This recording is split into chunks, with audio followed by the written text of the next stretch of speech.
cloud. Okay. Then we also need to stream to Facebook. Stream to Facebook so that those who are not in attendance can always watch after the session tonight. Very important. So I want to welcome you all to tonight's session. It's going to be a very wonderful session and a great session. Right, so let's get ready. So about to stream to Facebook. This will be a great session. I'm so excited for tonight's session because we have a lot of valuable information to share. A lot of valuable information to share tonight, and I'm trying to work on the Facebook, ensure that we are streamed on Facebook. So this is why I'm taking my time on this. Hagital, Facebook. Let's sure.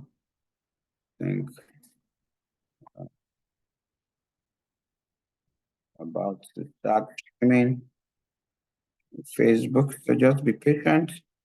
Once we stream on Facebook and we are good, then I will start. We're almost there. Almost there. Almost there. Okay. Okay, so I think we're good now. Okay, so yeah, so we're live on Facebook, I believe. We're live on Facebook. Let me just be sure. Need to be sure. Just need to be sure. Okay.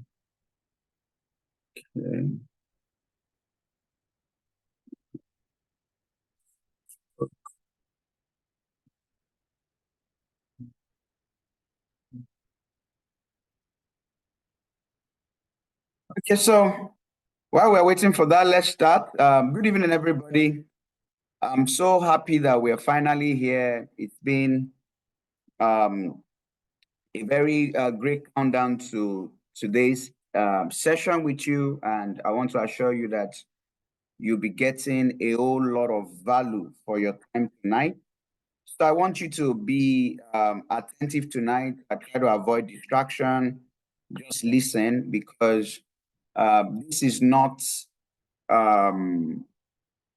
just a talk. This is a transformational session. And many people like you have attended sessions like this in the past. And today they are working as data analysts, as tech professionals in the UK. So yours will not be different. So we've been doing this for some time, and it has come with a lot of transformation for individuals. So I will share my screen so that you can see the agenda for tonight. So I have an agenda for tonight, and we'll start from here. So first of all, we are here to talk about how to break into tech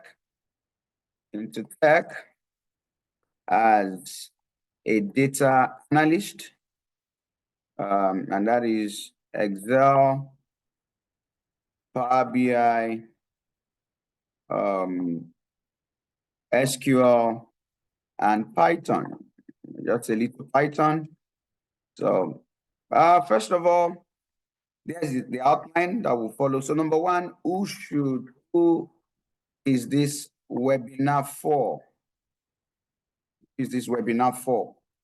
Who should be here? So that once you know that you shouldn't be here, you could just take your leave and invite those who should be. Then number two, who is Omi, that's founder, Hagital Consulting. I'm your lead presenter tonight. Abid will also be with us. Abid is a career coach at Hagital Consulting. He's a technical recruiter with many years of experience. He will also be with us tonight. Right. Number 3, what is Hagital Consulting? Introduction, profile of Hagital Consulting. What have we been up to? What have we been doing all this while? The number 4, why tech? Why break into tech?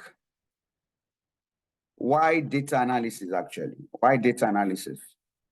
Number 5, how to break into data analysis. Actually, not really number 5, that should be number 6. Number 5 is what exactly is data analysis? I believe some of us already know what data analysis is, but we're still going to go about it. Then number 7, next steps. What are the next steps to take? I call these next steps the Hagital way. The Hagital way. The number 8, question and answer. Question and answer. So that's the outline for us tonight. And like I said, Abid will also be here with us tonight at this session. So number 1, who is this webinar for? Who is this webinar for? So if you are graduate students in the UK, or you will soon be a graduate student in the UK, you are in the UK for your master's, PhD, then this session is for you, right? If you are working in the UK already on maybe a sponsorship visa and you want to break into tech,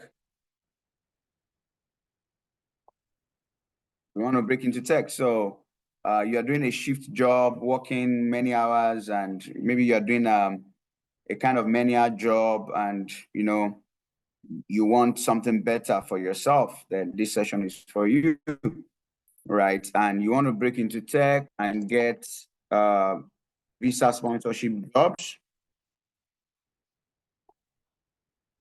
this session is for you.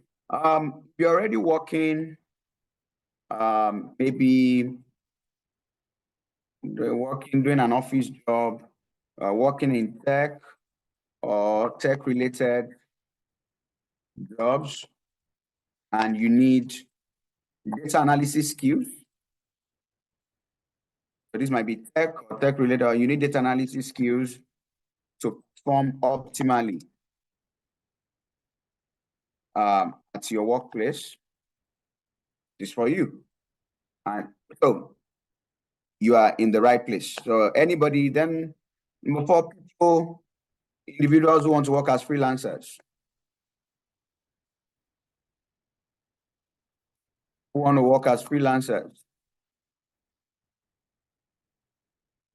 you have your regular job, but there's a lot of opportunity in tech and you want to make some extra cash in tech while you keep your regular job. This session is for you too.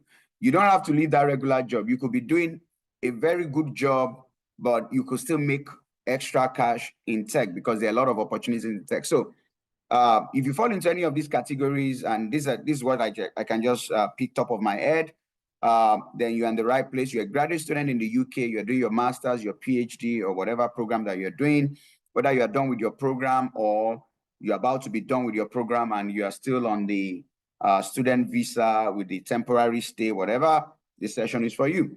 If you are working in the UK already on a sponsorship visa, and you want to break into tech so that you can get visa sponsorship job, this session is for you. Or you're working in tech or tech-related job and you need data analysis skills to perform optimally at your workplace.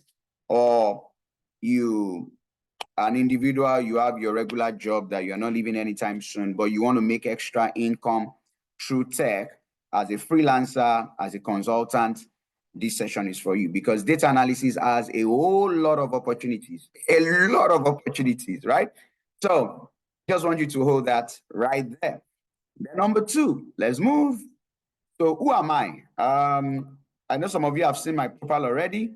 And I don't want to waste so much time on this because we're going quite far, but I just have to run through this so that just like many of you, you will realize that I also transitioned into tech.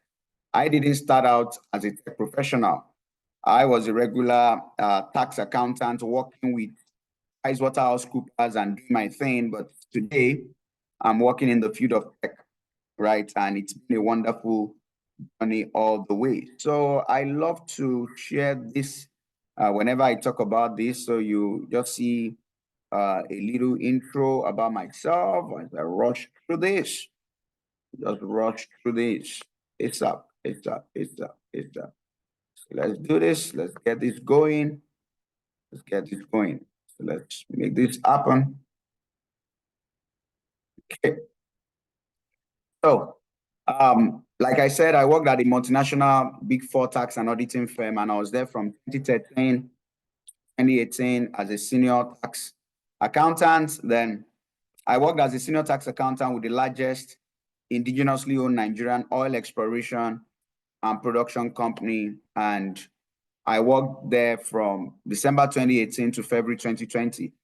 And I resigned. And that was a shock. But why did I resign? Because in 2019 January, I stumbled upon tech. I was just this regular accountant doing my work, doing my thing, but I stumbled upon tech and I saw the immense opportunities in tech, devoted the whole year to learning tech, mastering tech. And a year after, I dropped my resignation letter, and it's been one of the best decisions I've made since then. Like, it's been a very wonderful and a great decision, one that I'm happy about. So I'm a pastor. I pastor outside of King's Church, which is at Bega, Lagos. For those who are conversant with Lagos, you should know Bega. So this is myself, even though that's an old picture. I'm married. This is my lovely wife. I love to travel. This was at the start of the church many years ago. These are memories I hold there. So I'm a tech trainer, I'm a pastor, then I'm also into real estate development, but we're not here to talk real estate tonight. So that gives you an idea of the kind of life that I live. A few pictures would also be good. So when you see me, you will be able to recognize me, right? So let me just share a few pictures here, right? Let's make this as interesting as possible. Yeah, so let's get going. Okay, so let's make this as interesting as possible. We set the wrong going, set the ball rolling, set the ball rolling. So right there, this is me right there doing my thing. That's with my wife. As you can see, some years back. Yeah, this was in Dubai some years back. This was to my real estate people. It was real estate. This was a tech training. So this was before COVID. I was doing a tech training, this was another tech training. This was many years back. Okay, all these are not here. Okay, so there are still some other pictures I need to share. Yeah. Okay, so let's do this. Okay, these are more recent. With the ground running, once we're done with this, we'll move. Okay, so let's go. Okay, so this is more recent. This was in Qatar. This is, yeah, more recent. Funny picture here. Right. Okay, so yeah. Cool. So that's that about me. You can find me on Instagram for those who are conversant with Instagram. So I share my thoughts on Instagram. Let's get going there. Find me on Instagram. Right there. So let's go. Let's go to Instagram. So I will be there on Instagram. You can find me on Instagram. Omi Ale Yomi. Okay, so this is even no need to go any far. So this is me on Instagram. So you can just check out my page on Instagram, check out my thoughts and read my quote. Right. So I think that's that about me there. That's more like it for me. I think I need to change my network.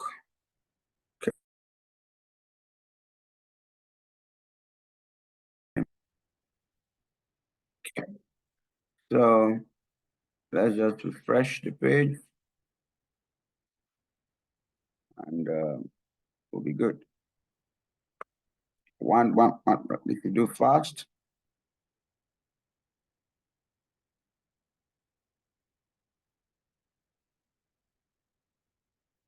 Okay.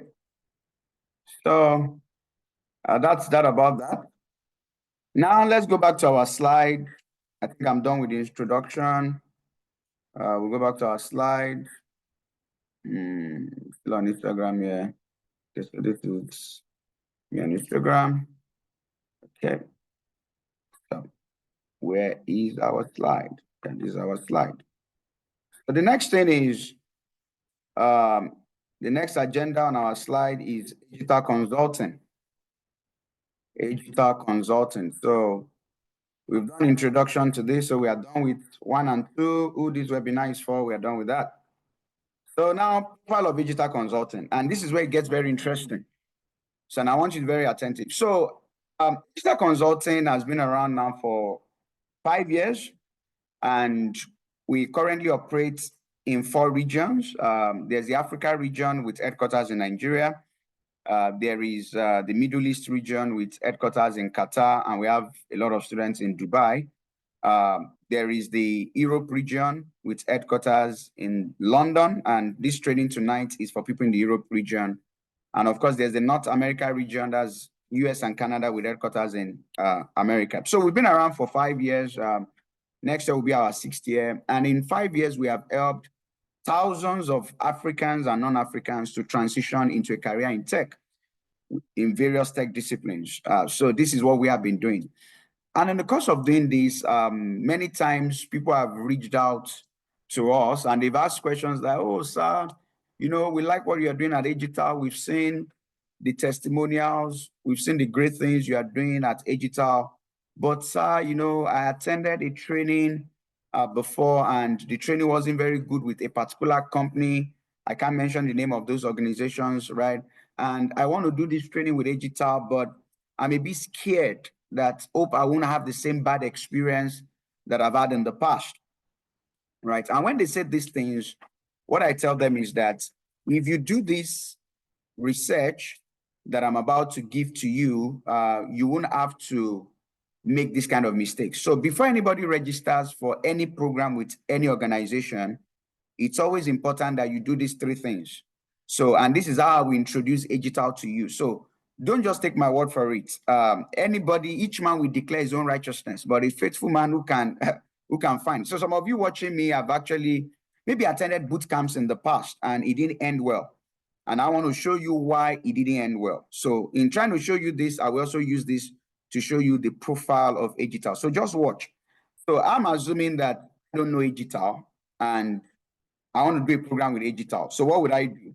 I will tell you what I would do. So the first thing is go to Google, right? Go to Google, and when you get to Google, do Hagital Consulting reviews. So we're going there. We're going to Google right now. Hagital Consulting reviews on Google. Hagital Consulting reviews on Google. So that's the first thing you do. So now here's our website. Now what you see, website is what we say about ourselves. Because my job tonight is actually to help a lot of us. Next year is a new year, and a lot of jobs are going to be flying around next year at the start of the year. So the website is what we say about ourselves. Right? It's also important, but you know, let's check what people said about us. When you go to the Google reviews, we have a rating of 4.7, as you can see. Take your time and check the reviews to see what students have to say about us. I don't have so much time and I have to move fast. So check out what students are saying about us. And these are verified individuals, as you can see. So, so that's the first thing. The second thing to do is to go to our Instagram page. Why the Instagram page important? Because here you can see testimonials of students. You can see real testimonies. You can see how it goes. So these are testimonials. You can see class completion. You can see how this goes in the organization. Testimonials, exam success testimonials.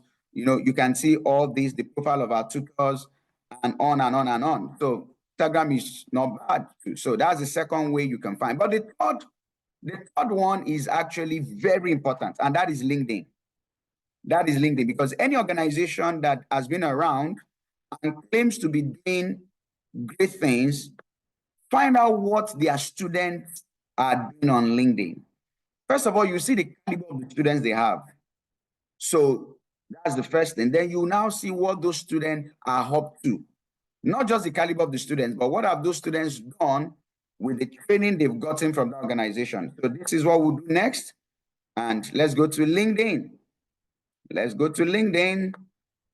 Right. So we are right here on LinkedIn, and what can you see here? So search for Hagital Consulting on LinkedIn. Then I search for post. So when I search for post, so these are people who are in Hagital Consulting.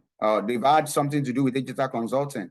So you can see this is this individual. By the time you check his profile, you see that he has had something to do with Hagital Consulting. That is why it is coming out on our post. So you go there.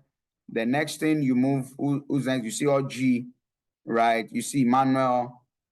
So let me click this. At times this has some issues, not a problem. I'll go back again. I'll click it until it works. So that's how this thing does. I don't know why, whether it's a glitch in LinkedIn. I'll try it again. If we go back, then I'll try it again. And this time around, it should work. But I just want you to see more posts. More posts. This time around. So let's just see more posts. And let's go to page 2. Post. Yeah.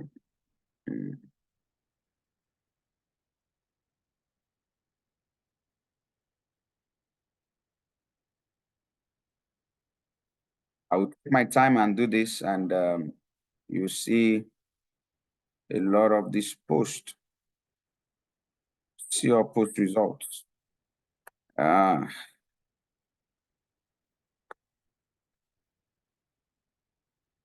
Do this. It's gonna work. Okay, so now this is another student, Oluwanimi Samuel. This is OG. These are logo Emmanuel. Logo Emmanuel. So let's go to page 2.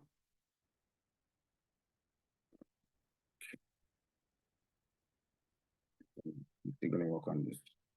This is a glitch that has to be sorted out. Finally, I did it. Right, finally, I did it. It's working now. So this is Emmanuel Oyelami, Odinaka, Samuel. So these are all digital consultants. So you see, I have to do it over and over before this thing works. I don't know why LinkedIn is like that, but this is our logo. This is our logo, Emmanuel. As you can see, these are Yomide Lawal. On and on and on. We can just keep going on and on and on. Right? This wisdom. You can see their profile. So these are people who have passed through Hagital Consulting. So it's just an endless list. So these are the ways to find out more about an organization, right? Not just their website, not just what they say about themselves. You see, I keep going. This is Pascal. He's showing his dashboard as a result of the training he had with us and the great thing he's doing. You know, it just is endless. This is a BR2, also showing our dashboard, the things she has done with the training. This is God's power. It just goes like, of course, you saw that it took me some time before I could fix that thing, this cybersecurity.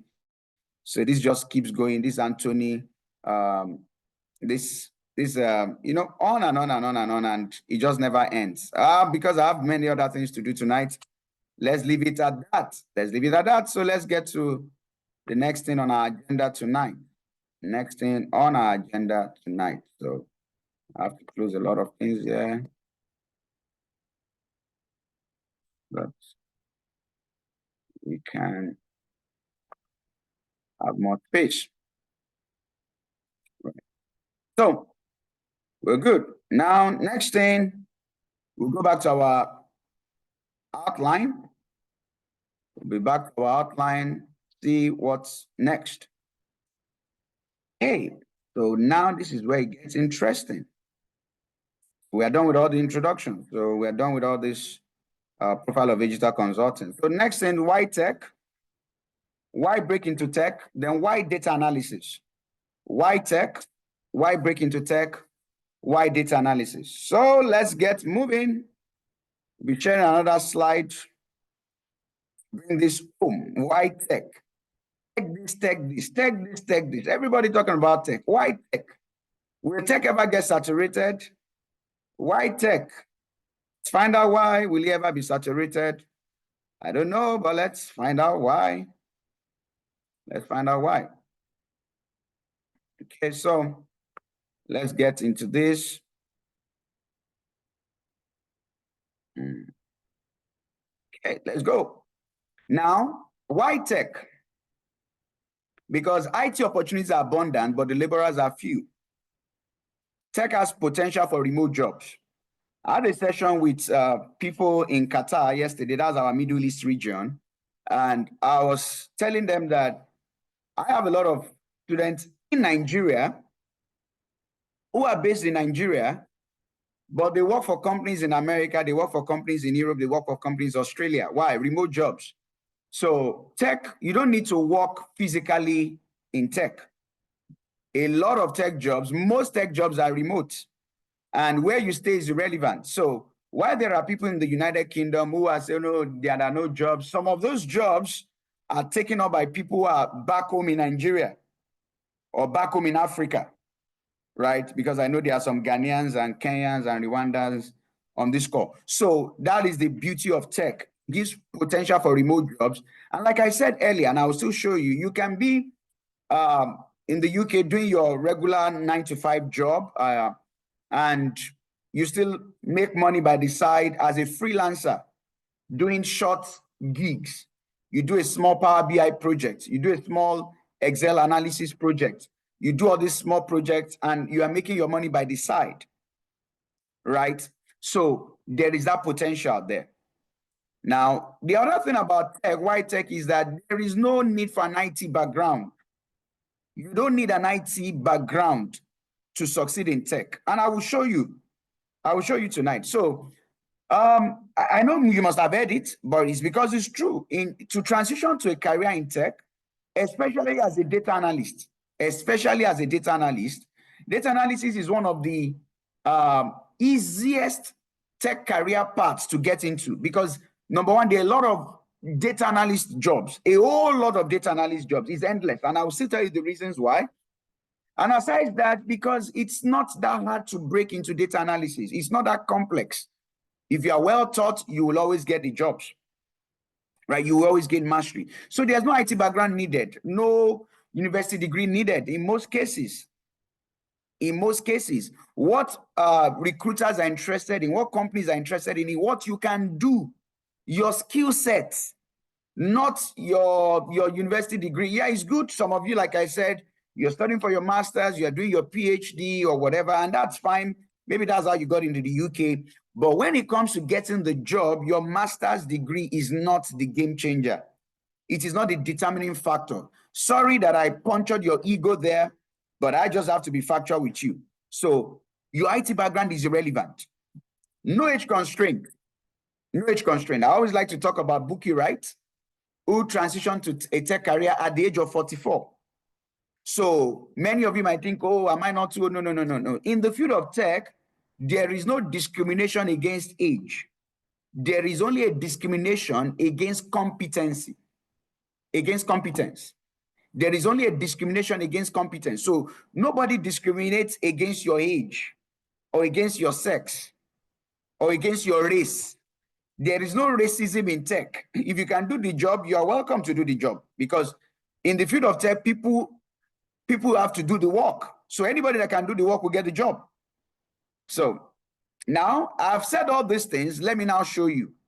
right? This is the point at which I will show you. So I'm moving away from telling, showing, and I think I will start from Upwork. And I want to show you how people who are not even in the UK are getting these opportunities. And I always tell people that if you are in Nigeria, so I'm based in Nigeria, but my tutors are based in Europe, in North America, and other parts of the world. But I'm based in Nigeria, but I travel around managing the business and everything like that. And I always tell people whenever I have these sessions that if you are in the UK and you are saying that it is hard for you to break into tech, I want you to know that there are people who are living in Nigeria, a lot of them are students, who are doing tech jobs with companies in the UK and in Europe, and they are based in Nigeria. Through LinkedIn, through Upwork, through Reed, Monster, Glassdoor, Indeed, Nigel Frank, and many other sites. So, but time will fail me to show you all these things because I have a long way to go. But let me just do this search so you understand what I'm saying. So let's go to Colin. That's what? Data analyst. Nigeria. Data analyst Nigeria. So be watching. Data analyst Nigeria. So what does that data analyst Nigeria mean? What it means is that this individual is a data analyst and they are based in Nigeria. So their country of operation is Nigeria. Okay, I've not started sharing my screen. Okay, I'll share it now. Okay, let me just share my screen. So they are based in Nigeria. They are data analysts, but they work anywhere. So let's look at this now. Because they are based in Nigeria, there are many jobs they will never be able to access on this platform because they are from a third world country. But in spite of all those restrictions and limitations, they still get these jobs. Not by doing anything, but because in spite of that, there are still some jobs that are still made available to them. But there are many jobs they will never be able to do because they are based in Nigeria. But in spite of that, you can see she has done $20,000 on this platform based in Nigeria. He has done $80,000. He has done $30,000. Now, these are data analysts, right? He has done $400. Now, this is not the only site. There are many other sites because data analysis is an high in demand skill set. High in demand skill set. So as a data analyst, you're not even just looking for a regular 9-to-5 job. That is good. There are many projects. There are many organizations, many companies who are releasing projects out, and they are paid projects, right? So he has done $3,000, $10,000, $40,000, $7,000, $4,000. Let me sound it. It doesn't mean if you start learning data analysis today, by next 6 years, you start doing $40,000. There's always a growth process, but you know that you're on the sure path to success. $5,000. So you can see $8,000, $10,000 that some are still growing on that platform. They are still growing there. So, and this is just freelance jobs. There are also full-time jobs, right? He has done $1,000. He has done $10, $100, $700. So now let's go to LinkedIn. Let's go to LinkedIn. Let's get to LinkedIn. LinkedIn is where you get full-time jobs, and at times you also get freelance jobs on LinkedIn. You get full-time jobs and you get freelance job. Right. Right. So that is very important. Very important. So let's get moving. Let's get moving. Now, LinkedIn is where we are going to. If you are with me and you want me to continue this session, can I see your hands, please? If you want me to continue this session, can I see your hand? Right. If you don't want me to continue, don't. Okay, I think a lot of people want me to continue. I can see people raising their hands. So thanks for the participation. I need to I just need to be sure that I'm talking to you. So we're going to LinkedIn right now, and I want you to do, I want you to see what I would do right now. So now let's look for jobs on LinkedIn. Because you're in the UK, data analyst, let's just do data analyst, then data analyst jobs, right? Data analyst, go to jobs.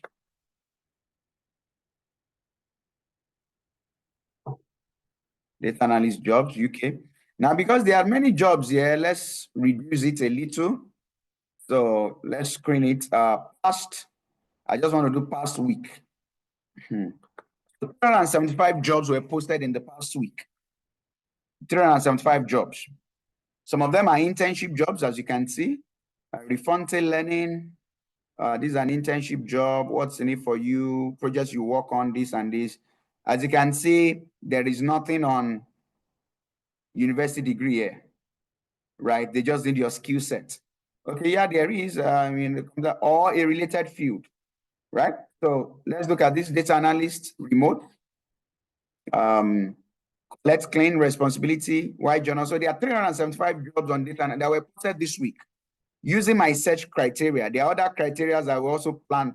I'll also show you here. So what we are looking for, right? So there's data analyst internship here, as you can see. So there is just a whole lot of jobs.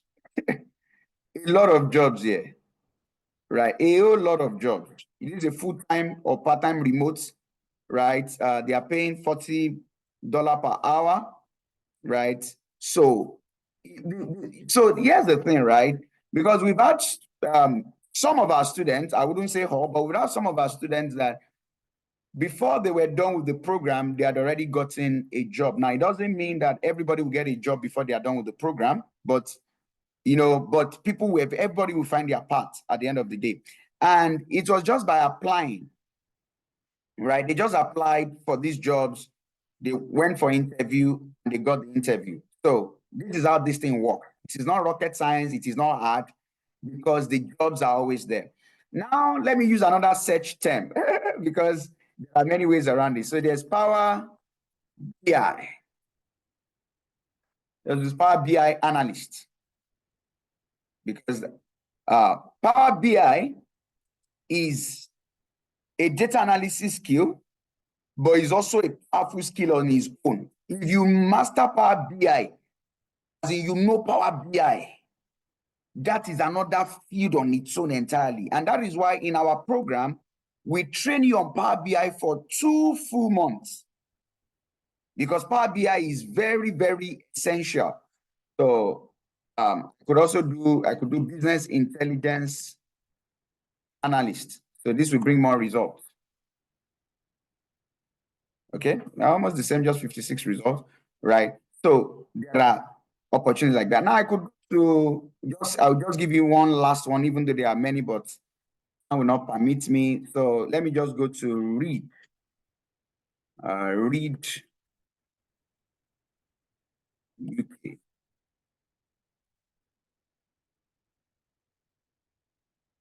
Right, let's just go to read. There is Glassdoor, there is Indeed, there is Monster, and let's just do data analyst. Do data analyst.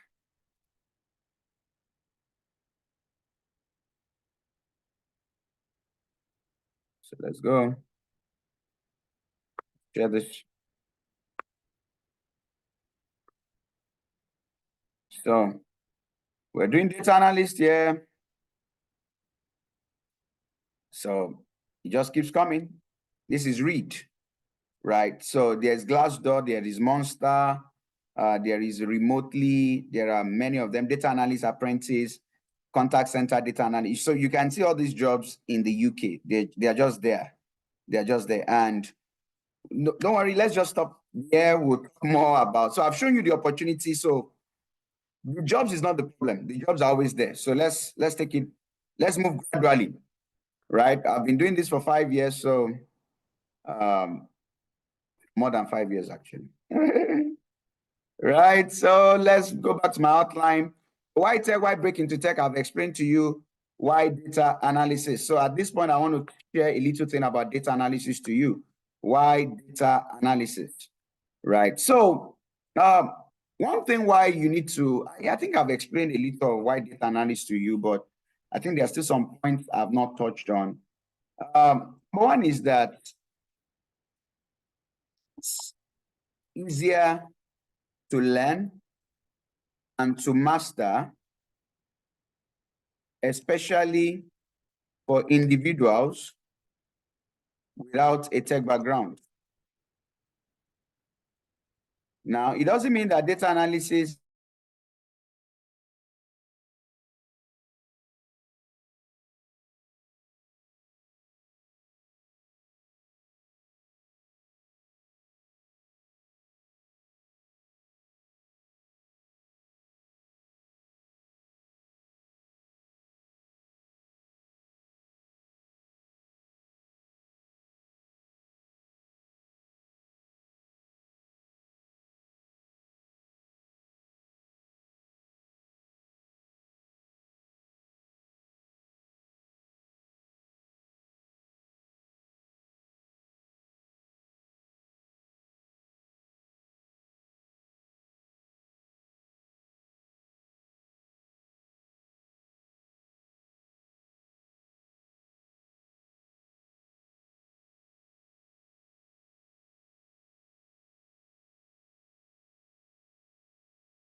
I'm back. Sorry about the break in transmission. Right. So I was just sharing my screen and the thing just stopped, but I'm right back. Now back to my sheet. I was using this. So I was talking about why there is a great demand for data analyst, right? And that was what I was talking about because the volume of data being generated in the world keeps growing. And there is a need for data analysts to analyze this data for decision making.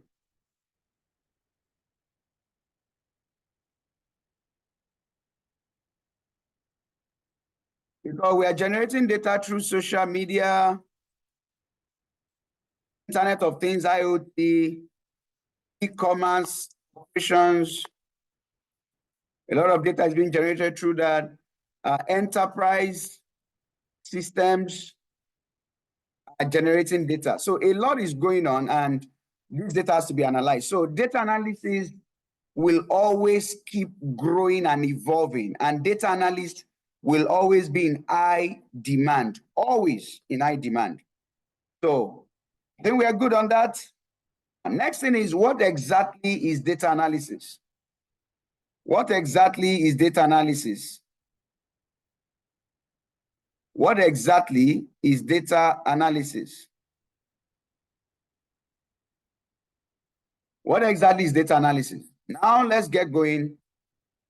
I will just share another slide with you, just to run you through that slide. Then from there, we'll look more into it and I'll break it down. So let me use a slide to explain this. What exactly is data analysis? Just run you through this slide, have a better understanding of what data analysis is all about. Then I'll break it down for you after that. Right. So just break it down for you. So let's get going. What exactly is data analysis? What exactly is data analysis? So first of all, what is data? We know what data is. So let's just define data. Let's just define data, right? So what exactly? So data, this is data that is in form of numerical values used to measure certain events. It can be used for mathematical calculation, statistical analysis, that's quantitative data. So discrete data, as you can see, number of cars in a park, number of employees. So it's an integer or whole numbers, is exact. Continuous data, length of a movie, height of a person, temperature of a room, right? It is continuous. It's a continuous data, right? So we have qualitative data. This is data that gives description of attributes, nominal data, ordinal data, right? So a data analyst cleans, analyzes, and visualizes data. That is the work of a data analyst. They clean the data, they analyze the data. Very important, right? For the purpose of profiling solution to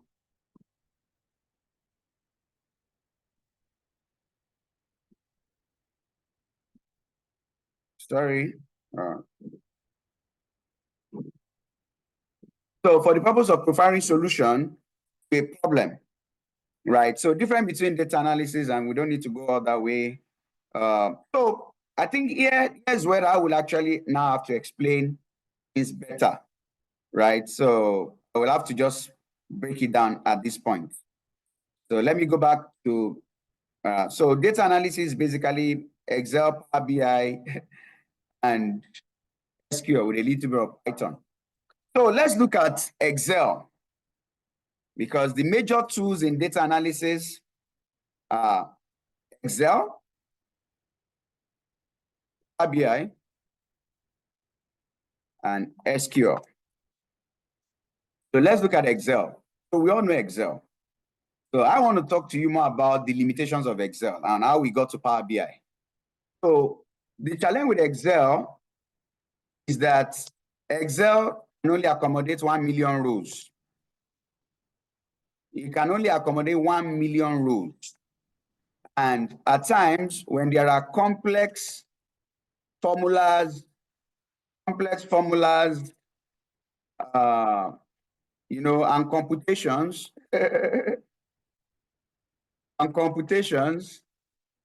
large data sets, Excel is lost. Excel will start having lapses, issues here and there.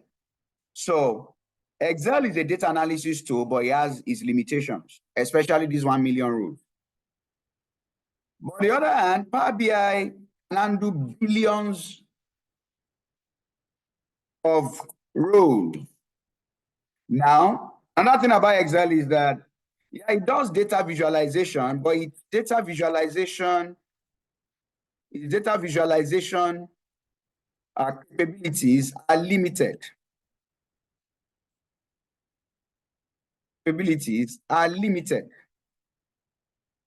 So Excel can analyze data, you know, it has its own pie charts, bar charts, and all those stuff.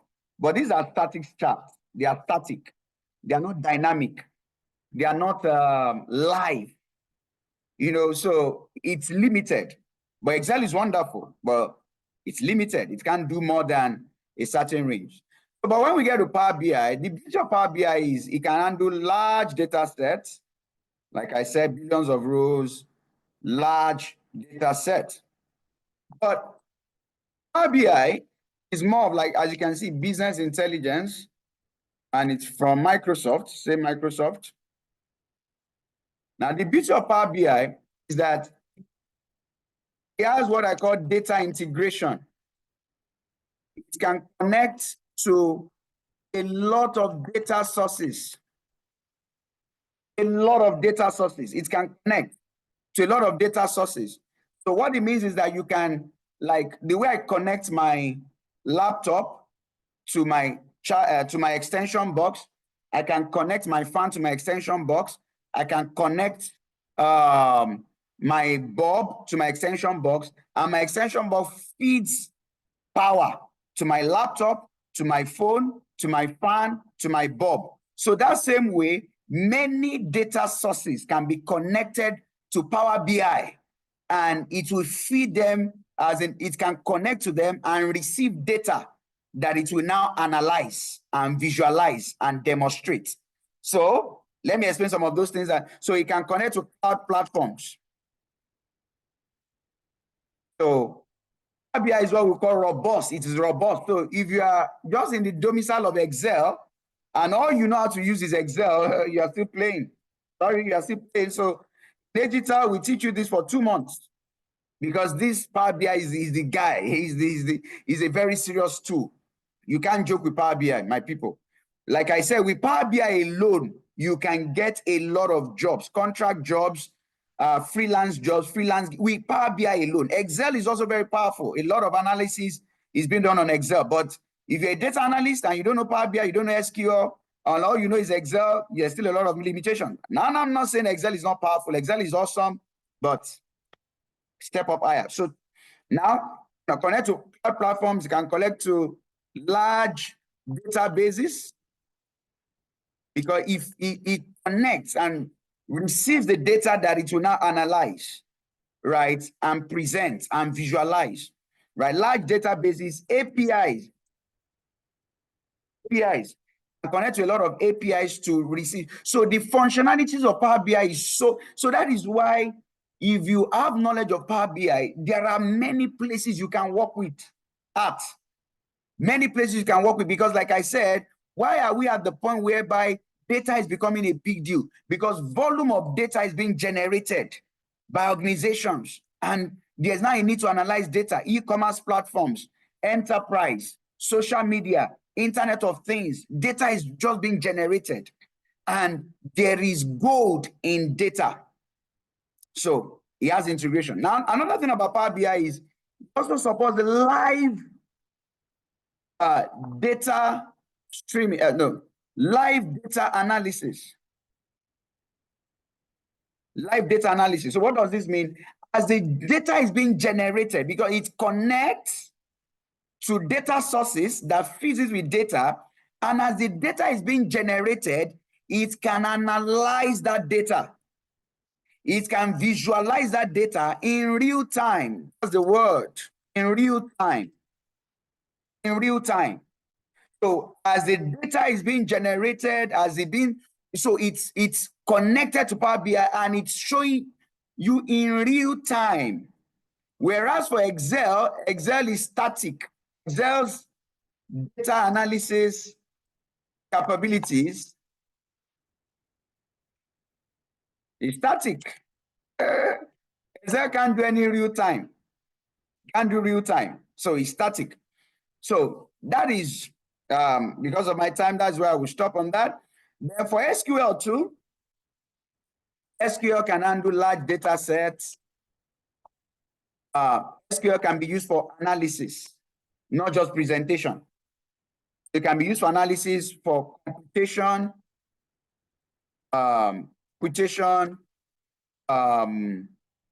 sorting, formulas can be used for analysis. So SQL uses as a relational database structured query language. So very big organizations use SQL because SQL can process billions of rows. It can analyze it. Billions of rows, it can analyze it. They can perform a lot of operations on the data, a lot of data manipulation, data cleaning, data analysis on the SQL. So that is why anybody who's learning data analysis must know these three things. Of course, there is Python, but Python is important. We also teach you Python, but for data analysis, it's just something to know, right? But the key things here are Excel, Power BI, and SQL. These are the key things. You have these three things, you can work in any organization on data, right? Because the kind of data SQL will handle, Excel cannot handle those data. So that is very important. So what exactly is data analysis? We've sorted that out. Now, having said all this, if you are still with me, can I see your hands? Can I see your hands? If you are still with me, can I see your hands? Okay, good. So having said all this, the next step is, how do we break into data analysis? How do we break into data analysis? How do we break into data analysis? Are you ready for this? Okay, so let's go. How do we break into data analysis? Abid will be joining us very soon. I'll be asking him some questions, but before Abid joins us, let me take you on a journey of how to break into data analysis. And I'll be speaking from many years of experience helping thousands of Africans and non-Africans to transition into tech. So I want you to take your time and listen to me clearly, right? How to break into data analysis. So, number one, the mindset. That's number one. So here's where it gets very interesting. It's your mindset. If you believe you can, you will. If you believe you cannot, you will not. So your mindset is the first thing.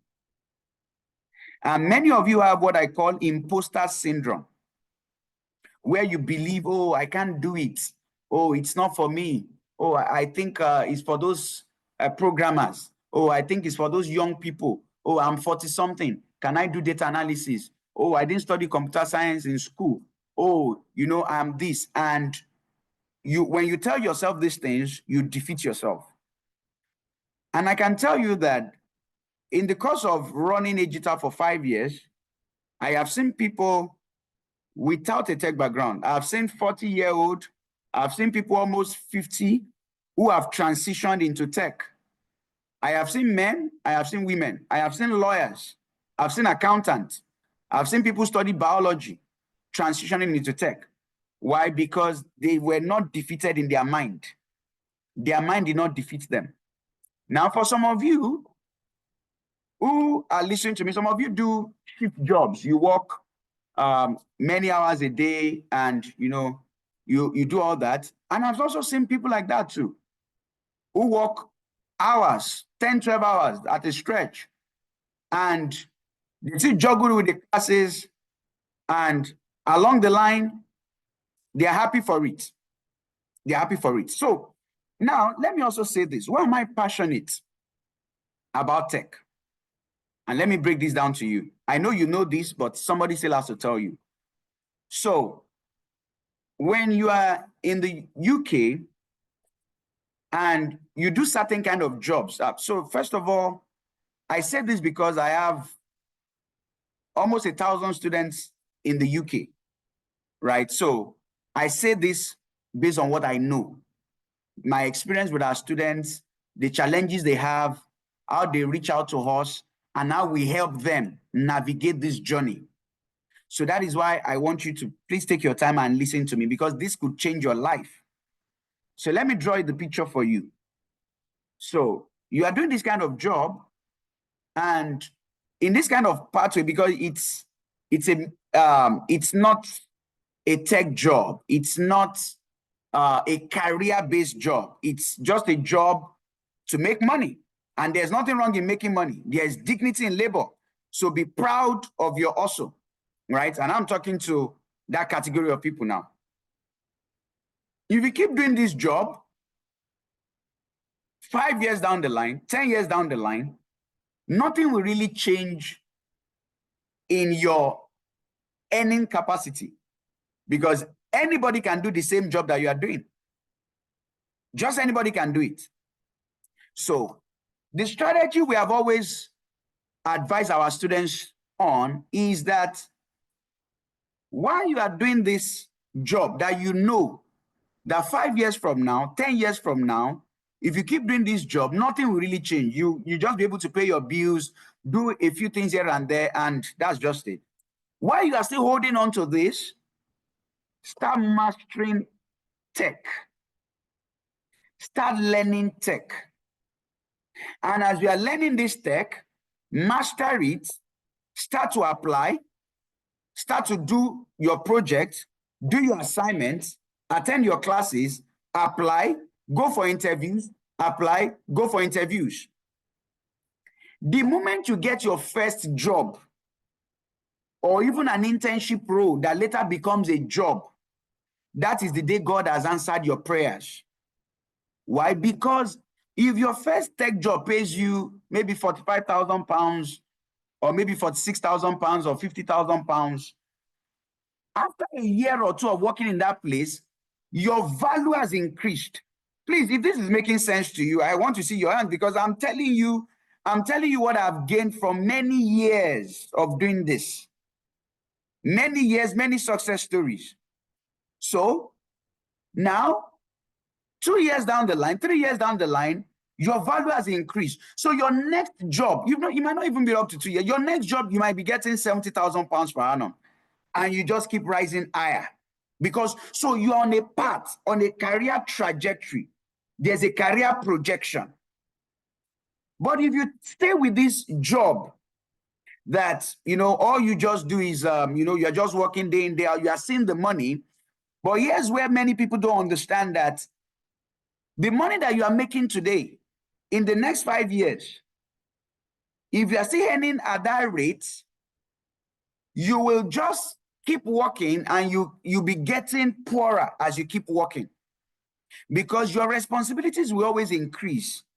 Things will always change. So you have to now be strategic. So that still boils down to the mindset, right?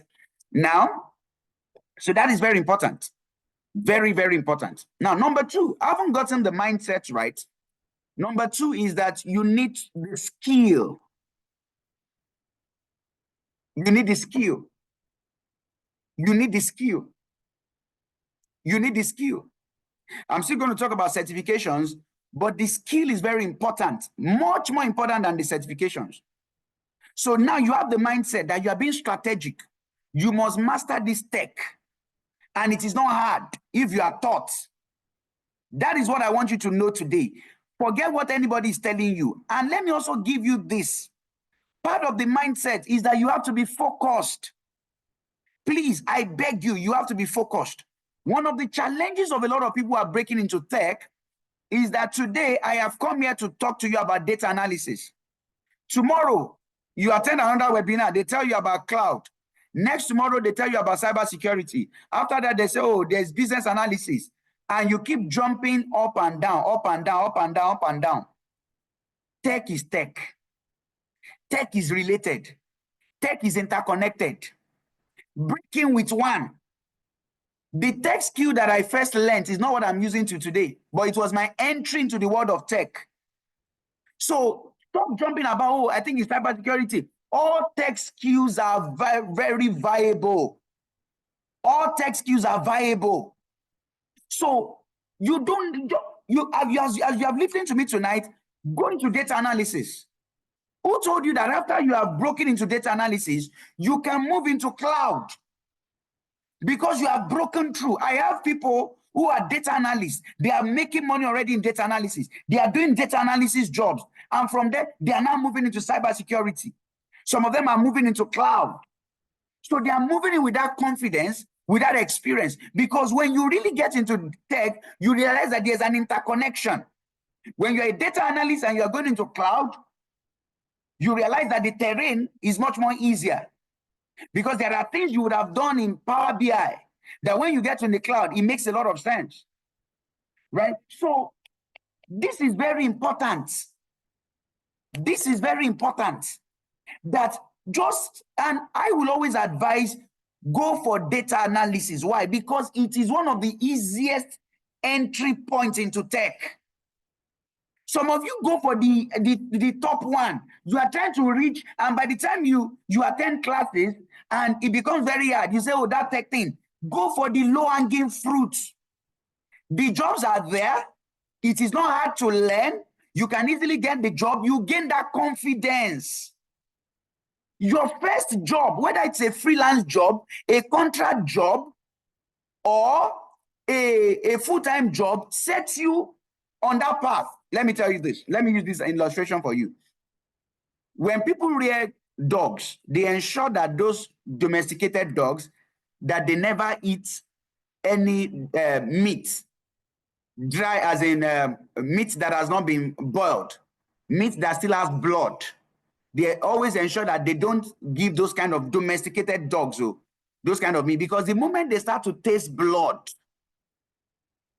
they will not stop wanting to taste blood. So the moment you get your first tech job, your first tech gig, your first tech contract, whether it is 150 pounds, you did one small job, they paid you 250 pounds, or they paid you 500 pounds. The moment you get that one, or you get an internship, and the internship for 3 months, your path has been set. So go through the low-hanging fruit. Don't be going for some people, you say you want to learn programming, you want to do programming.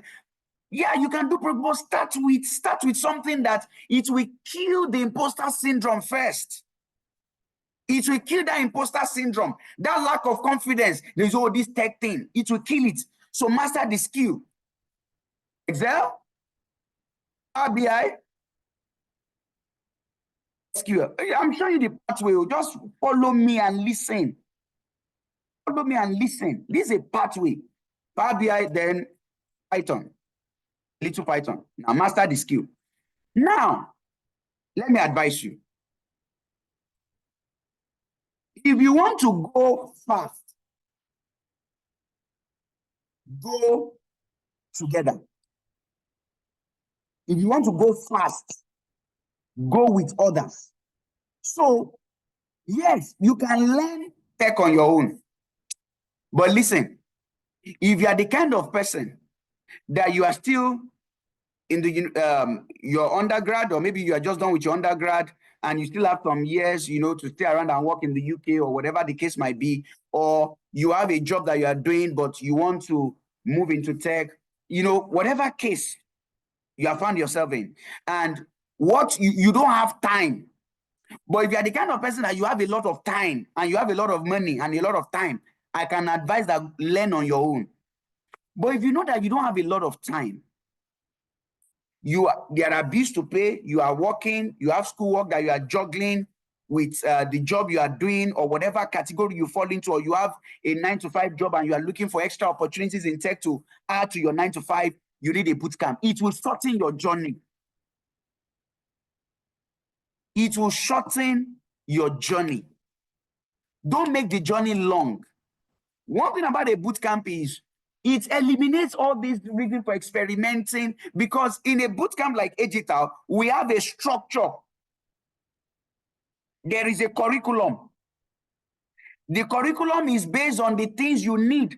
Why is it that in our 4-month bootcamp, we teach you on Power BI for 2 months? Because that is what the market is saying. The market doesn't mean that you shouldn't learn Excel. You should learn Excel. You should learn SQL. But Power BI is a big deal. So, but you might not know this. So you start learning, you jump from one YouTube video to another YouTube video. This person tells you this, this person tells you this, that one tells you this. 1 year, you are still learning. Now, somebody who has followed a structured program, taught by people who are working in the industry, our career coaches, our tutors, they are not theoretic, they are working in tech. In the United Kingdom, in tech. So they are not theoreticians. This is what they are doing. So it shortens your journey. It reduces the struggle. You have assignments to do. You have project work to do. You have all these things to do. You don't have time to waste experimenting, moving up and down, not having a focus, just navigating and praying that one day you stumble on the right thing. cut that time, cut it. You don't have time on your hands. Another thing about a boot camp, accountability. Accountability. And that is where Hagital comes in. You see, many people know the right thing to do, but they cannot discipline themselves to do the right thing. How will people know the right thing to do? People know what they should do. You know you should learn tech. You know you should do your projects. You know you should attend classes. You know you should have assignments. You know you should shoot your CV. You know you should apply, go for interview. You know, but you need a push.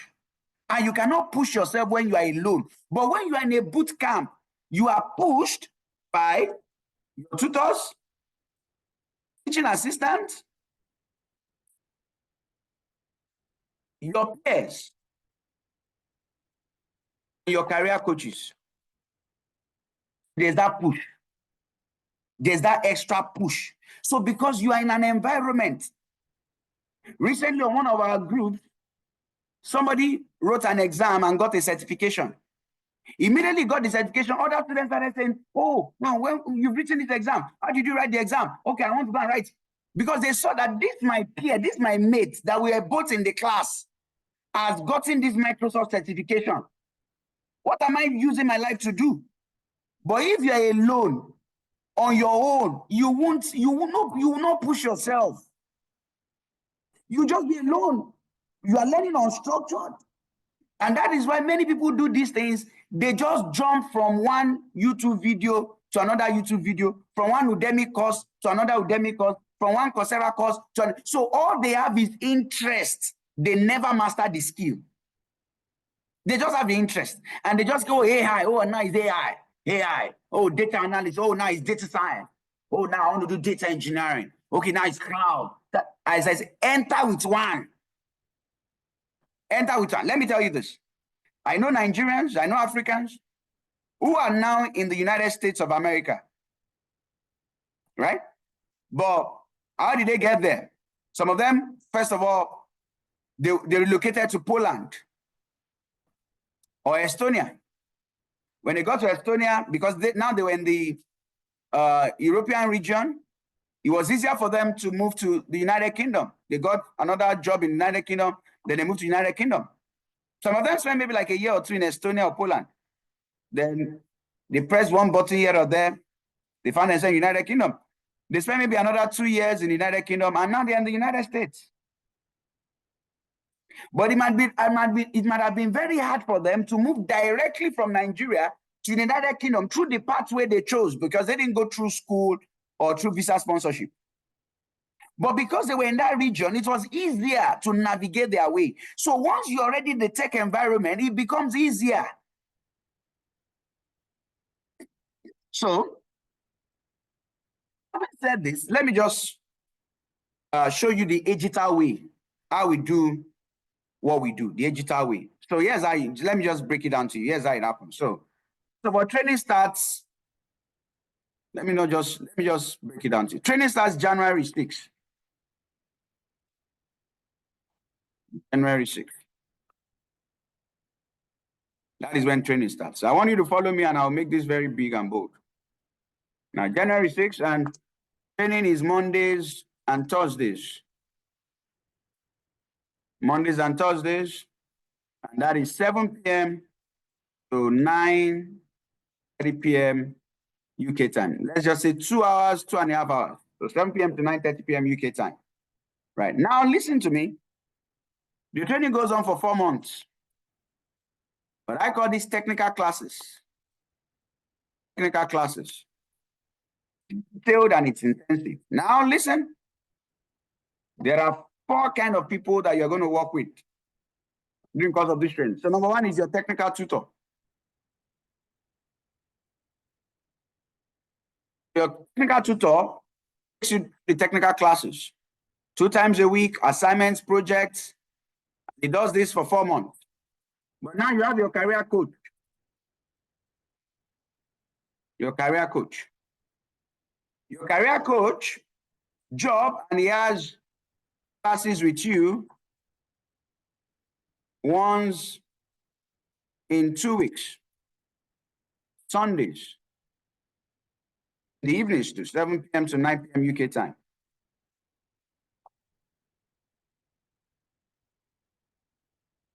For your career coach, his classes never end. Let me say that again. Your career coach, his classes never end.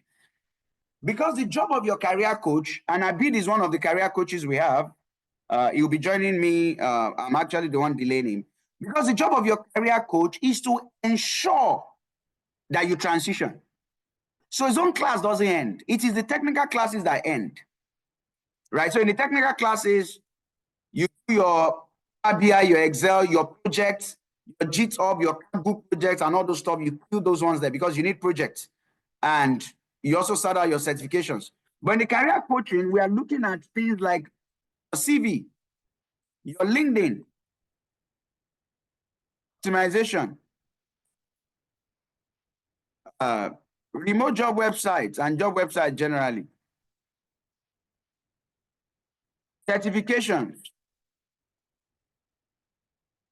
to boost your profile,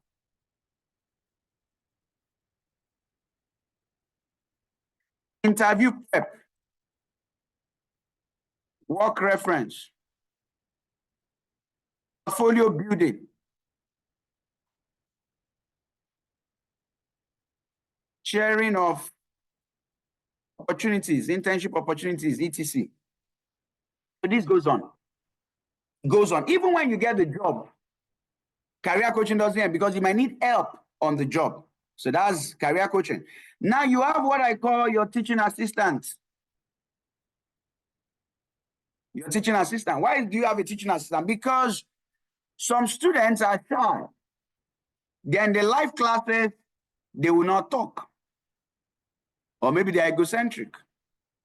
Then the career coaching classes, they will not talk. Maybe they are shy or they are egocentric, nobody knows.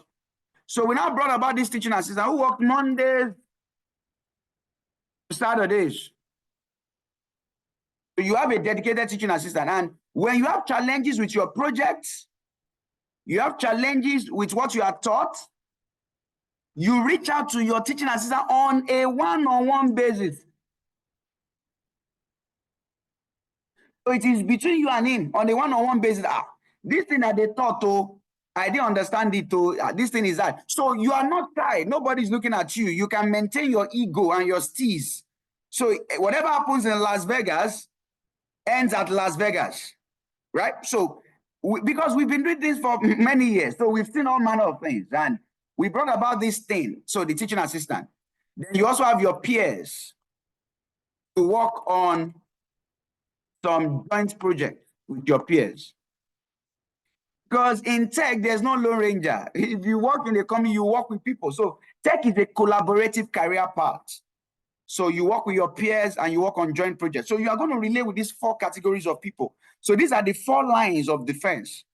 Now, so like I said, career coaching classes doesn't end. Your teaching assistant too is always there. Even after your 4 months program is over, they're always there to help you. Interview prep, work reference, building portfolio, sharing opportunity, certifications, remote. So all these things is to ensure that you transition, right, successfully into tech, right? So this is the Hagital way. And this is how we help you from without a tech background to a background, to a career path in tech as a data analyst. Right? So we don't just train you and throw you away. No, we hold you by the hand and we keep holding you till you get to where you are going to, right? So by the time you go through this process, after 4 months, even after the 4 months, the projects keep coming. Your profile keeps improving. Your profile keeps improving. You keep going for interviews. And I always say this thing is not rocket science. So here's the pathway. Here's how our successful students have transitioned to tech. So you see this person, he's not a techie. He can just barely use the system to do 1 or 2 things. So he comes to Hagital. He attends classes, Mondays and Thursdays, live classes. They give him assignment, he does his assignment. They give him a project, he does his project. Now, as he's doing his project, he's uploading his project on GitHub. He's building that profile there. Every week, he's doing this assignment, he's putting there. He's analyzing this, he's putting it there. He's building that profile, he's learning. He's learning. Now, he attends career coaching classes. At the career coaching classes, the career coach is there. At times, other career coaches come. Experienced data analyst professionals. They come, they share their experience, they share their journey. So your career coaching classes will not always be with one individual. At times, we bring other people who have experience in the United Kingdom, in Europe, as data analysts. People who also transition, people who were like you, just came to the UK just like you, right? So they are sharing their experience. They are going through all these things every 2 weeks. Now, another beauty of our classes, by now you should have known, is that the classes are live classes. Live classes. But the live classes are recorded. The live classes are recorded, and the replay is made available to you.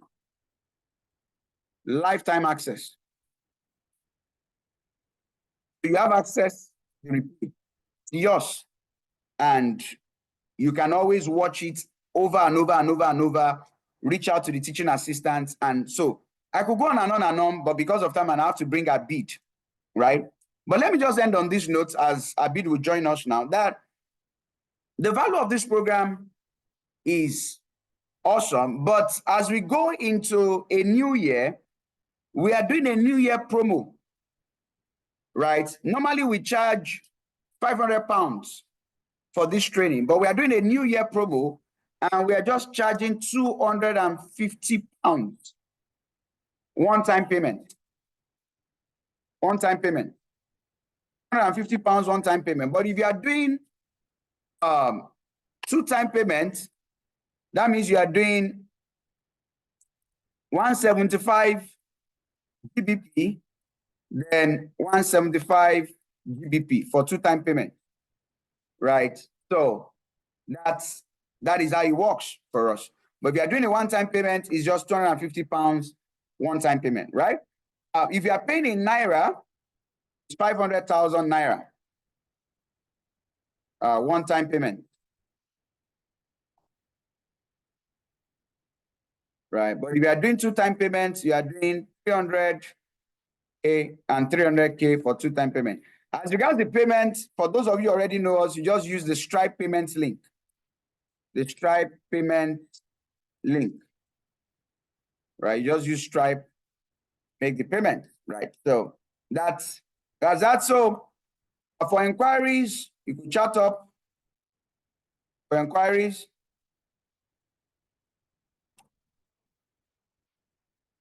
WhatsApp inquiries. For inquiries, for registration, other details will be shared on the group.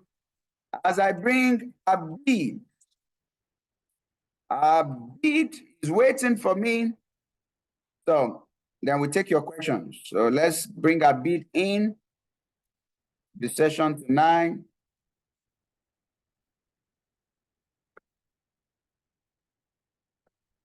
Promote to panelists. So Abid is right here with us tonight. You're welcome, Abid. I think I have to make Abid the host. I have to make Abid the host. Okay, so Abid. Okay, I don't even need to do that. Can you hear me, Abid? I can hear you. Hi, okay. Good evening. How are you? I'm doing fine. How are you doing too? Good, I'm very well. Thank you for asking. And of course, season's greetings to everyone here on the call. And I hope this time of year brings everybody joy and relaxation as well. And, you know, it's an amazing sort of reflection towards the end of the year to sort of reflect upon what we've learned together collectively and as humans individually as well. So embrace the time, enjoy the time with your families as well. Yeah, so for those who might be getting to know Abid for the very first time, so Abid is a technical recruiter For those who don't know what that means, a technical recruiter is an individual who recruits for tech positions, for tech roles. And Abid has over a decade experience doing this. He has worked at big organizations like Microsoft. He has worked at LinkedIn. He has worked at Uber. He has worked at Teradata and a host of other organizations. So Abid has experience in the tech area as it relates to recruiting, and he's one of our career coaches. He helps our students to navigate the career world and to get high-paying tech jobs. So Abid, you are welcome tonight. I just want us to run through these questions. So why do recruiters go on LinkedIn to poach for candidates instead of running a job advert? What do they look out for in the LinkedIn profile before they send an interview invite to the candidate? And aside LinkedIn, what other websites do these recruiters look at? So let's hear from you. You've worked at LinkedIn, so you'll give us more information as regards that. Yeah, over to you. Absolutely. Okay, so I'm going to break things down today by using a couple of analogies, actually. So the first thing that I'm going to say is that recruiters going onto LinkedIn to directly source candidates is a lot like searching for the perfect partner to propose. So let me explain this analogy to you. So imagine that you're looking for someone to spend the rest of your life with, okay? Or you could just stand in a busy street holding a sign saying looking for someone to marry, or you could do some research. You could look for people who align with your values, your interests and goals, and then make a thoughtful approach.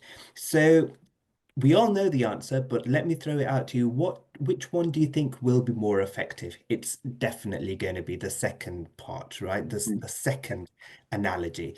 So it's the same for recruiters, really. Running a job advert is the equivalent of standing in that busy street. You might get hundreds or even thousands of responses, but how many will genuinely match what you're looking for? On LinkedIn, recruiters have the opportunity to proactively find professionals who already meet the criteria for the role. So it's much more of a targeted and much more of a strategic approach, because as recruiters, we're looking for people who stand out, not just with their skills, but also with how they present themselves. So similar to how you might notice someone who carries themselves well and aligns with your preferences. So what do recruiters look for on LinkedIn? So think of your profile as your personal shop window that we recruiters are drawn to. So we are definitely going to look for a clear and a professional headline. So, for example, if you're transitioning into data analysis, something like, I don't know, aspiring data analysis analyst, proficient in Excel, Power BI, and SQL. That tells me what you're all about just at a glance. That one sentence tells me what you're all about. Um, a strong summary. This is your chance to tell a story. So, what excites you about data analysis and analysis? Sorry, what problems do you want to solve? Skills and certifications also. So, for example, seeing Power BI certified or advanced Excel reassures me that you have that foundational knowledge. And also engagement. Are you sharing insights? Are you posting about your learning journey? Or even showcasing projects, because I want to see your initiative, and doing this shows your initiative. Relevant work experience or project experience. So if you don't have job experience, maybe we'll talk about this later on, highlight projects. For instance, analyze sales data for a retail store using Power BI. something like creating dashboards that identified key trends and improved sales strategies. All those are sort of doing sentences that show me clearly that this is the thing that you mm, have done. And as for other platforms, I would say definitely that LinkedIn is the main player, but player. recruiters also Interesting. use niche platforms as well, depending on the field. So for tech roles, like data analysis, platforms like GitHub.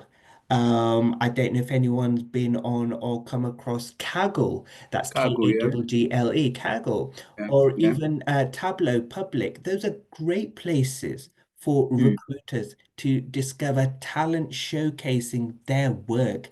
And for mm, general talent searches, recruiters might use job boards like Indeed, Glassdoor, or mm, specialized ones like Stack Overflow for more technical roles. mm, May also search online communities, Slack groups, or even forums where professionals discuss and yeah, solve real world problems. So ultimately, I guess to sort of bring this answer to life, yeah, recruiters, we're a bit like treasure hunters, really. We're not just looking for the obvious gold that everyone's yeah. shouting about. We're diving deep.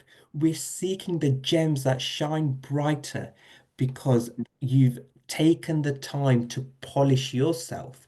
So maybe your LinkedIn profile is one of those gems, and you'll stand out in this competitive market because at the end of the day, that's what we are looking for. We're looking for the Mm, standout candidates. So when you revisit your LinkedIn profile, maybe you might want to do it after this session today or whenever, look at it and just think to yourself, does my LinkedIn profile make me a standout candidate, or am I just the run-of-the-mill candidate? Because mm, let's face it, it's the standout people that, the uh, make the finishing line at the end of the day. Think about your, classroom situation. Think about junior school. Think about primary school. Which students in your class are the most memorable ones? Maybe the ones that the teacher always used to praise because they always did their homework on time, because they mm, always did really well in exams.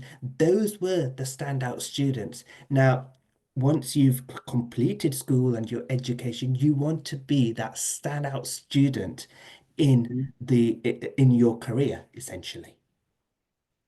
Interesting. Wow, that's insightful. So now let's look at the interview. So they've reached out to the candidates because they found some things on their profile. And at the interview, there are many candidates. So what do recruiters consider in choosing the right candidate for the job at the interviews? And I always say this to our students that, you see, you don't always have to get it right at your first interview. As a matter of fact, when I talk to them, I tell them that the interviewers, the recruiters, they are the ones that will teach you on how to get the job. Mm. So the process is you go for an interview, you failed the interview, you didn't get the job, but the failure is a learning point. So you identify what you didn't do right. By the time you go for the second interview, the third interview, you have an idea of what these guys are looking for, the questions they are asking. One of our tutors was also sharing this on how he got his first job in the UK, and he had gone for like maybe 3 or 4 interviews, and by the time he went for the fourth, the fifth, he already knew the things they were going to ask, what they were interested in. So the previous interviews that he failed had prepared him for the subsequent interviews. And by the time he got his job, he had like 2 offers at the same time. So for people who go for interviews, don't always be too emotional about it. You don't always have to get, if you are lucky and your first interview results in you getting a job, that's fine. But it's a game of numbers. The most important thing is you've gotten the skill. The skill is the most important thing. Once you have the skill, the jobs will always come. So that being said, what do recruiters consider in choosing the right candidates at the interviews? Because they reached out to me I came for the interview, then they said they don't want me anymore. So what went wrong? Over to you, Abid. Okay. So Yeah. interviews, just like applying for jobs, it's all about the law of averages. That's the way I look at it. So let's just go before I dive into my answer, but just let's just look at some numbers, and I'm making this up. So let's just say there's 150 people that have applied for a particular role, and this is a real life example. I've been through it many times as a recruiter. So, and the hiring manager, remember, if there's 150 people that have applied, okay, we are obviously not going to interview 150 people. That just goes without saying. We're not even going to interview 50. I'll be honest with you. Why do you think that is?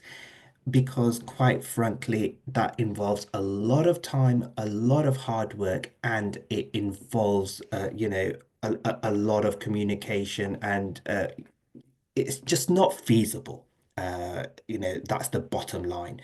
So out of those 150, okay, we're gonna shorten that funnel, and we do use the funnel analogy quite a lot in internal recruitment. We're gonna Mm, shorten that funnel, and we're only probably gonna filter through 8 to maximum 10 people. Okay, and that's like a maximum. So again, we were talking earlier about, looking for that hidden gem. And out of those 8 to 10 people that we take to interview, we're going to have a pretty solid reason for taking those people uh, through to the interview process. So if you're one of 8, mm, okay, that have gone through to the interview, think about this. Okay, we've only got one opening. So before you had a 1 in 150 chance. Now mm, you've got a 1 in an 8 chance. Okay, or a 1 in a 10 chance. Okay, so remember, sometimes sometimes there are 2 or 3 candidates that we would love to hire, but we just simply have that one opening. And then when we have that one opening, it becomes really, really difficult, believe you me, with conversations up, down, left, right, and center as to who we're going to hire. So it's not an easy thing to hire people. mm. Sometimes we find more than one gem, and then it's the case of which gem do we let go in favor of what, and then we look at those little nuances that made that one person better than the other. So when you do get a feedback call, and I often say this to my candidates, you know, take the feedback, but don't, please, whatever you do, do not take it personally, because sometimes those decisions that we make are really, really difficult decisions. Take the constructive part, Mm. work on it. And again, I always say this, it is subjective. Okay, remember, this is the opinion of one person. So if someone's gone really, really, honed in down and, into your character or whatever and said that wasn't right, that wasn't right, take from it what you will and what you can learn from, Mm. but don't take it to heart, because that is just one person's opinion. And I hope that makes sense. Yes, it does. So, in terms of choosing the right candidate during interviews, let me break this down a little bit as well. And I'm going to break it down with another analogy, just so that it's presented better, basically. So, think of an interview as a chef's tasting session. So, a recruiter, like the chef, is trying to decide if the candidate's ingredients, so a mixture of your skills, your experience, personality, will come together to create a perfect dish for the company. So each question that they ask is like a bit of a taste test. So they're looking for the right balance of flavors that align with what the organization needs. So what exactly are these ingredients or flavors that recruiters are looking for? So the first one, technical skills, those will be the core ingredients. Okay. So for Technical. data Mm, analysts, this mm, means your proficiency in Excel, Power BI, and SQL. So recruiters will want to see if you can demonstrate your ability to manipulate data sets, create visualizations, and provide actionable insights. You don't just need to know the tools, you need to show how you've used them to solve problems. So, for example, if they ask you about your experience with Power BI, you might want to talk about how you built a dashboard that streamlined reporting for a retail client or saved hours of manual work every week. So show them it's a show business, not a tell business. Remember that as well. So problem solving abilities, that's the second thing. So you could probably, in my analogy, look at this as the cooking technique. So recruiters want to see how you approach challenges. Okay, do you have a structured process for analyzing data, identifying trends and presenting solutions? They may throw in a scenario to see how you think on your feet. So practice explaining your thought process clearly and confidently as well. We always look as recruiters for the cultural fit. So that could be, in the analogy of cooking, the secret sauce. So companies don't just hire for your skills, they hire for people. So if there's anything that you take away from my session today, take away this line. They don't hire just for your skills, they hire for people. Recruiters, we will assess if your personality and values align with the company's culture. So, if I was to give you an example, we might ask you things like, do you enjoy collaborating with others? Or do you thrive in a self-driven role? We'll also evaluate how well you handle feedback, as that's critical in a field where improvement is constant. Communication skills, of course. So that could be like the presentation of the food. Okay. So imagine serving a gourmet meal on a paper plate.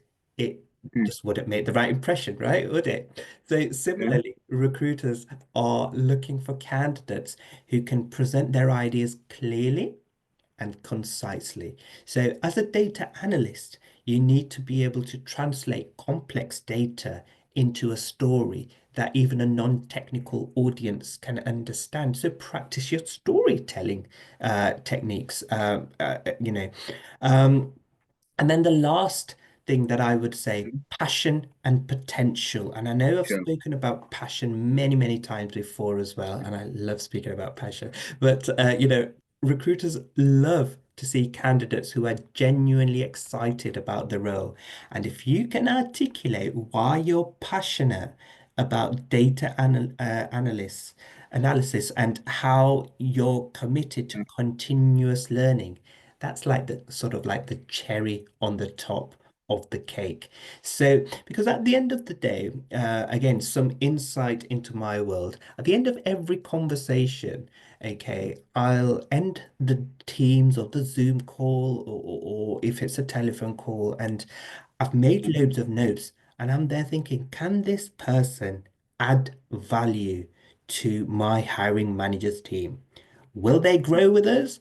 And if their answers demonstrate not only their technical expertise, but their ability to collaborate, communicate, and adapt, then more than likely, I'm going to give them a strong yes to go through to the next round of the interview process.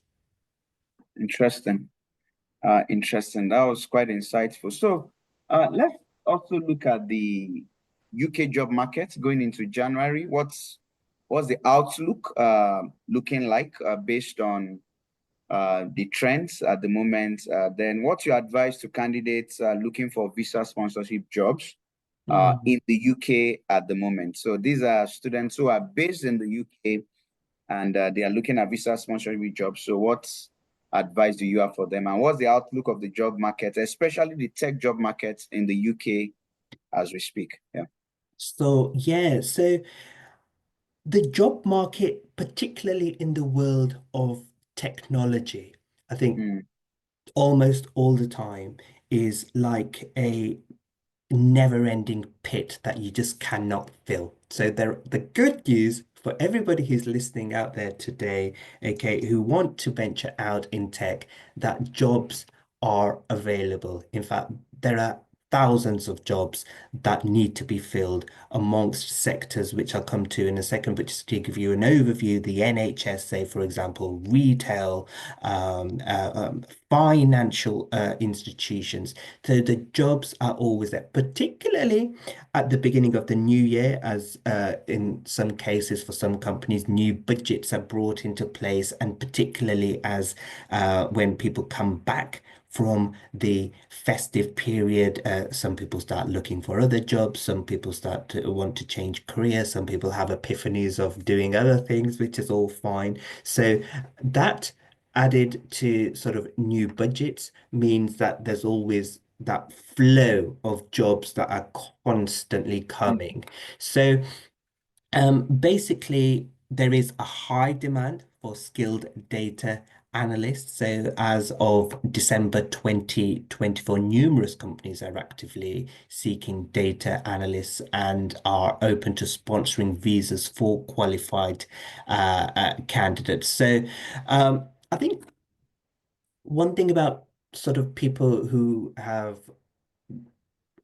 come to the UK from Nigeria. Nigeria has quite a vibrant tech ecosystem, and your experience within that tech ecosystem, be it sort of within Nigeria or be it in the UK, or if you've just come out of studying, okay, is really quite invaluable. So, and I read this somewhere that Nigeria ranked third globally in the UK's global tech talent visa applications between 2014 to 2021.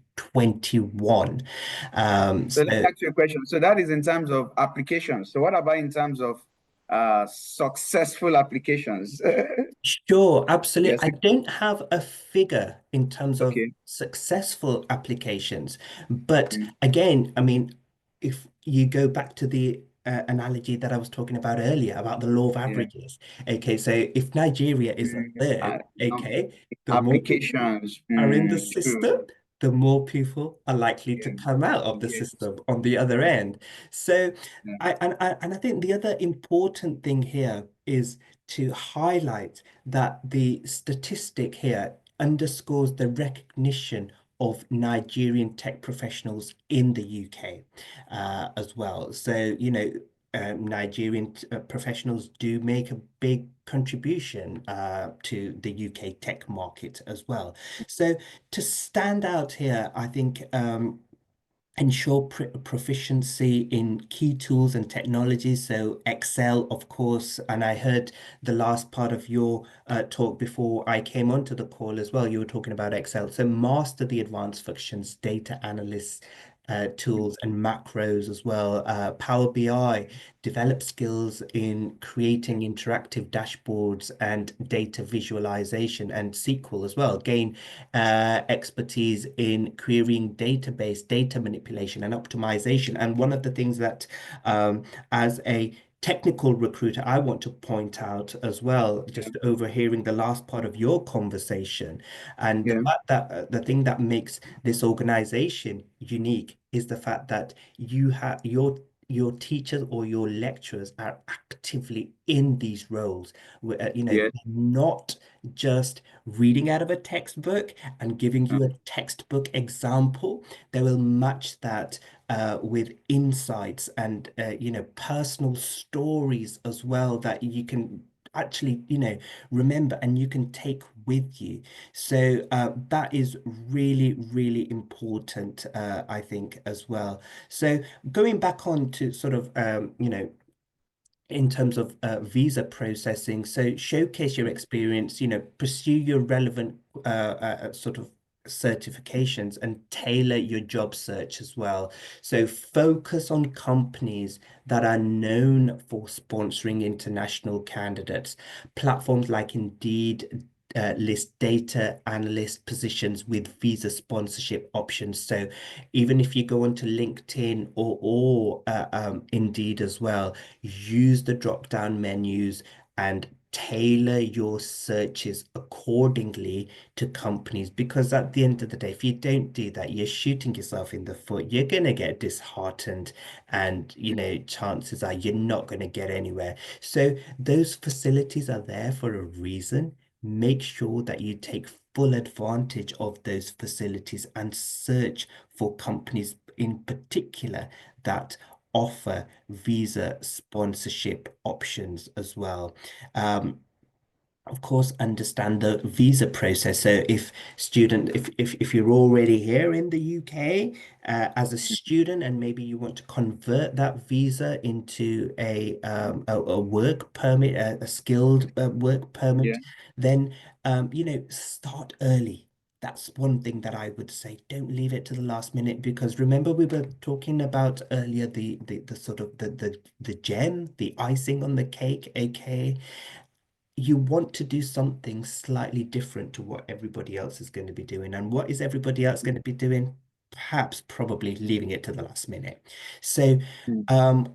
apply and start looking at jobs as soon as you possibly can as well. Okay. So secure a position from a licensed sponsor. And also, one of the other reasons why you might want to start looking as soon as possible, something that you mentioned yourself, in the sense that, not everyone's going to pass and not everyone's going to get a job offer in the first interview. The statistics for that are probably really, really low. So if you Yeah. start, the earlier you start, okay, by the time it comes to Yeah. ending your studies, hopefully you will have had a couple of Yeah. interviews already. Okay. Exactly. So Yeah. you're sort of, you're not going against the grain, you're going with logic, and that experience will be invaluable to you. Yeah. The more experience you have, the better you're gonna be. So definitely I would say start early. Your proficiency in English as well. Demonstrate your ability to communicate effectively in English. Also, that's something that recruiters will definitely look for as well. Um, and I think one other thing is, and I'm sure this organization can help those students as well, Yeah. seek guidance and mentorship and connect with others who have actually all Mm. navigated this path. Their Yeah. insights can provide valuable guidance and support. So um, get in touch with those people. And again, I'm a big advocate for LinkedIn. And I say this to my students on the career coaching session as well. Oftentimes when you're on a when you're on a Zoom call, look for other participants and perhaps send them a connection request on LinkedIn. Say, hey, you know what? Yeah. I'm a fellow attendee of, at the Hagital Consulting, one of your groups. I'm in your Power BI group or data analysis group. Make that connection, because you don't know who this person Yeah. knows, and that person might know somebody else that might know somebody else. So Yeah. connections are absolutely vital. Seek guidance and mentorship as well. Okay, Abid, it's been a wonderful time. So this is the final question for tonight. So for the students who are coming in, and they already know you are one of the career coaches. So what should they be expecting at the career coaching sessions that you handle? So what really happens at your career coaching sessions? So just give us an overview. Yeah. Sure, absolutely. So I try to make my career coaching sessions as interactive as possible, because I'm sure, as we've all probably just learnt right now, I do like to talk a lot, so I try not to talk as much in my career coaching sessions, and we try to make it interactive in the form of having quizzes at the end of Yeah. some sessions, just so that the participants have understood what I'm going on about. We try to incorporate videos in there. We do sometimes have competitions as well. And I know a few of the attendees in the past have been given free 3-month LinkedIn premium licenses, courtesy of myself. And in terms of content, we look at everything. essentially from my point of, well, we try to look at it from my point of view as a recruiter. Just like we've had a taster today, we try to look at sort of what recruiters look for from your very first sort of application all the way through to interview stage. But we'll take a deeper dive and we will look at CV writing. We will look at sort of how to optimize your LinkedIn profile. We did a couple of hours recently on the importance of networking and how to network properly and proactively. Even if you are one of those shy people, how you can still get out there and make loads and loads of different connections. We will look at sort of answering interview questions, and we will deep dive into things of what I've spoken about in terms of enthusiasm and how to make that very good impression to the recruiter as well. Look at negotiating offers as well. We will look at, gosh, there's so many things.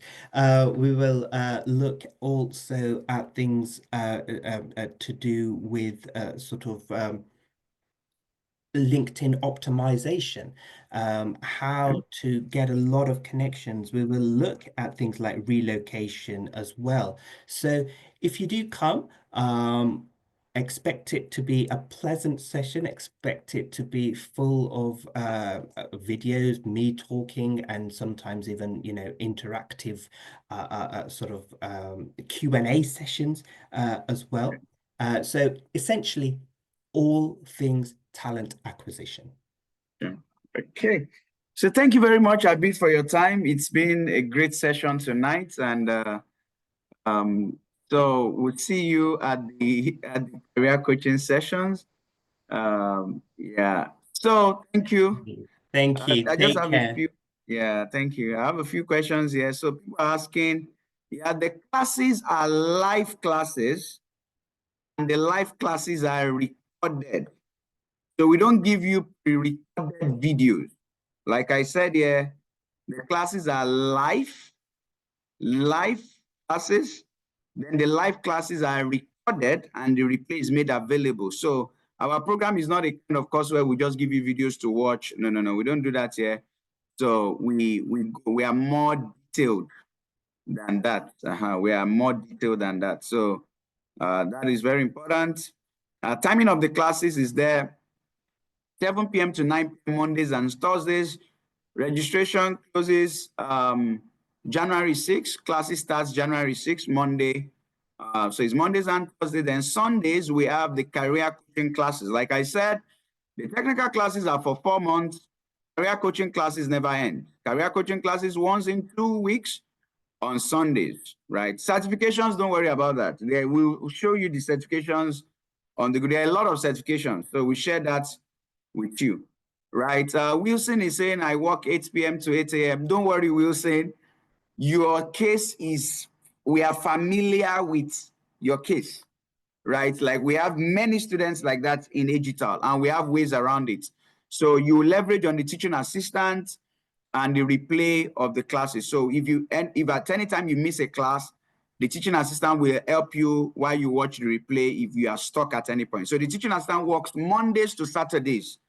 So that's how we have been able to solve that. Like I said, you are our audience, so we know what you mean by that, right? So the modules other than Power BI. So the program is not just about Power BI. It covers Excel, it covers Power BI, it covers SQL, it covers Python. And the curriculum has been shared on the group, so you can find the brochures on the group, right? So that is it.